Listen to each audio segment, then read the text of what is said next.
শাসককে আমরা উৎখাত করেছি, তাদেরকে আবার সুবিধাবাদের চাদর আবৃত করে যাদের হাতে শরীরের রক্ত লেগে আছে, তারা বিভিন্ন জায়গাতে 180 ডিগ্রি অ্যাঙ্গেলে পাল্টি খেয়ে গেছে।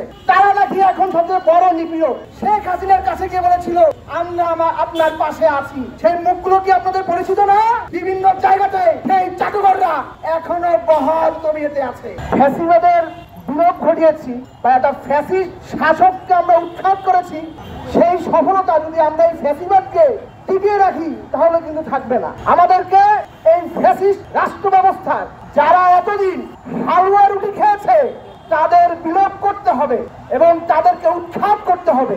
তাদেরকে টিকিয়ে রেখে তাদেরকে আবার সুবিধাবাদের চাদর আবৃত করে এই রাষ্ট্রে নতুন বাংলাদেশ বিনির্মাণ সম্ভব হবে না বন্ধুগণ। আজকে আমরা দেখতে পাচ্ছি যাদের হাতে শরীরের রক্ত লেগে আছে, তারা বিভিন্ন জায়গাতে 180 ডিগ্রি অ্যাঙ্গেলে পাল্টি খেয়ে গেছে। তারা নাকি এখন সবচেয়ে বড় নিপীড়ক।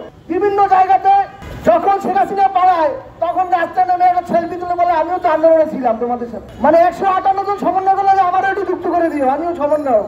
এমন একটা পরিস্থিতির মধ্যে বাংলাদেশে আমরা আছি। দেখুন কারা দালালি করেছে, কারা এতদিন হালুয়া রুটি খেয়েছে, তারা কিন্তু দিনের আলোর মতোই পরিষ্কার। আমরা দেখেছি যখন গণহত্যা চালিয়েছে তখন বিভিন্ন চাটুকার সাংবাদিকরা তারা কিন্তু এই ফ্যাসিস্ট স্বৈরাচার শেখ হাসিনার কাছে গিয়ে বলেছিল আমরা আপনার পাশে আছি। সেই মুখগুলো কি আপনাদের পরিচিত না?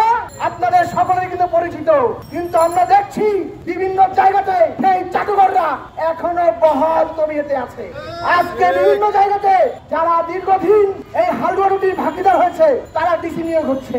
তারা কিভাবে হচ্ছে আমরা এর পরিষ্কার জানতে চাই। আমরা উপদেষ্টাদের কাছে বলতে চাই আপনাদের কাছে এই ছাত্র জনতা একটা পবিত্র আমানত দিয়েছে, সেই পবিত্র আমানতের আপনারা খেয়ানত করবেন না।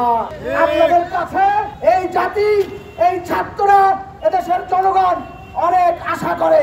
আপনারা যথাযথভাবে সেই আশার, সেই ভরসার, সেই আকাঙ্ক্ষার প্রতিফলন ঘটাবেন বলে আমরা আশা রাখি। আর তা না হলে যেভাবে এই শেখ হাসিনাকে জনগণ উৎখাত করেছে, আপনারা যেই পথে ধাপে ধাপে যাচ্ছেন, আপনাদেরকে কিন্তু সমালোচনা করা থেকে আপনাদের যে লেজিটিমেসি আছে সেই লেজিটিমেসি কিন্তু আর দীর্ঘদিন অব্যাহত থাকবে না।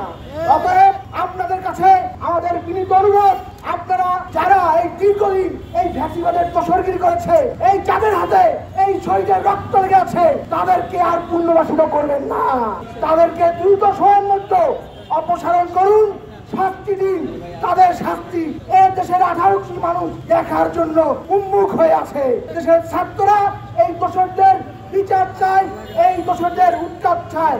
আজকে শাহবাগ থেকে এই দোষরদের উৎখাত, দোষরদের শাস্তি এবং বিচারের মুখোমুখি কর।